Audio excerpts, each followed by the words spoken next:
Ya, halo, assalamualaikum warahmatullahi wabarakatuh. Kita akan bicara terkait dengan skema politik di tahun 2024, ya, tahun pemilu dan tahun pilpres dan pilkada. Kenapa kemudian skema politik perlu diungkap atau kita investigasi lebih jauh? Karena memang para elit politik hari ini sudah mulai secara terang-terangan melakukan pendekatan politik atau berkomunikasi. Ya, komunikasi politik itu telah dilakukan lintas partai. Tujuannya adalah membangun gerbong, memperkuat relasi antara sesama partai politik. Ya, target utamanya adalah untuk menang dalam pilpres maupun pemilihan legislatif dan pemilihan kepala daerah. Nah, itu hal wajar dalam kontestasi politik hari ini, bahwa komunikasi perlu dilakukan atau silaturahmi perlu dilakukan.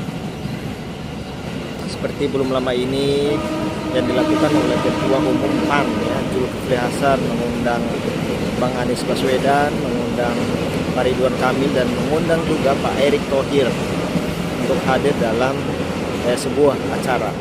Sebelumnya juga kita pernah disajikan informasi mengenai pendekatan Ketua Umum Surya Paloh, Ketua Umum Nasdem, terhadap Bang Anies Baswedan yang adalah Gubernur Jakarta. Nama-nama para calon presiden juga sudah mencuat di publik, yang berdasarkan beberapa lembaga survei di ranking atau sesuai perolehan elektabilitas dan popularitas terbanyak, diantaranya seperti Pak Ganjar Pranowo, Prabowo Subianto, dan Anies Baswedan. Baru kemudian ada AHY, ada Puan Maharani, ada juga Ridwan Kamil, sampai Erick Thohir dan beberapa calon presiden atau bakal calon presiden lainnya. Nah, situasi-situasi inilah yang kemudian perlu kita terangkan kepada publik, agar publik tahu bahwa memang gonjang-ganjing politik itu harus ditanggapi sebagai sebuah bagian dari festival demokrasi, sebagai sebuah bagian daripada pelatihan atau pendidikan politik untuk semua. Bahwa rakyat juga perlu tahu tentang trik atau strategi politik dan cara-cara pendekatan politik yang dilakukan oleh elit kita hari ini, ya.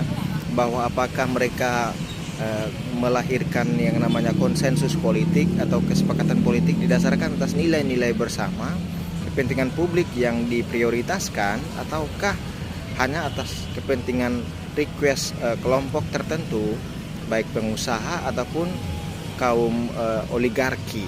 Sehingga skema akhirnya adalah pertarungan presiden 2024 itu hanya bersifat head to head, hanya ada dua calon. Kita berharap ke depan pilpres itu membuka ruang demokrasi kepada figur lain. Jangan hanya dua calon, 3, 4, atau 5 calon presiden itu malah lebih baik. Malah memperlihatkan bahwa progres demokrasi kita mengalami kemajuan, ya. Bahwa rakyat kita sudah benar-benar menunjang dan mendukung adanya kesadaran berdemokrasi. Itu yang perlu diperhatikan. Nah, sedangkan di sisi yang lain, infrastruktur politik itu memang perlu dihidupkan dengan berbagai forum diskusi, dialog-dialog, ya, intelektual atau proses dialektika yang sifatnya melahirkan kesadaran kolektif masyarakat.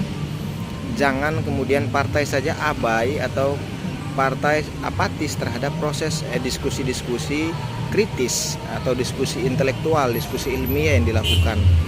Hari ini bila ada partai politik yang sudah punya institusi pendidikan atau punya sekolah kader, ya, sekolah politik dan lain sebagainya, melakukan ekspansi, berdiskusi di kampus, berdiskusi di basis-basis rakyat, ini adalah sebuah hal yang patut kita apresiasi, kita dukung, ya, karena proyeksi ke depan dengan pola-pola ini akan memperkuat demokrasi kita dan membuat demokrasi itu lebih berkualitas dari sebelum-sebelumnya.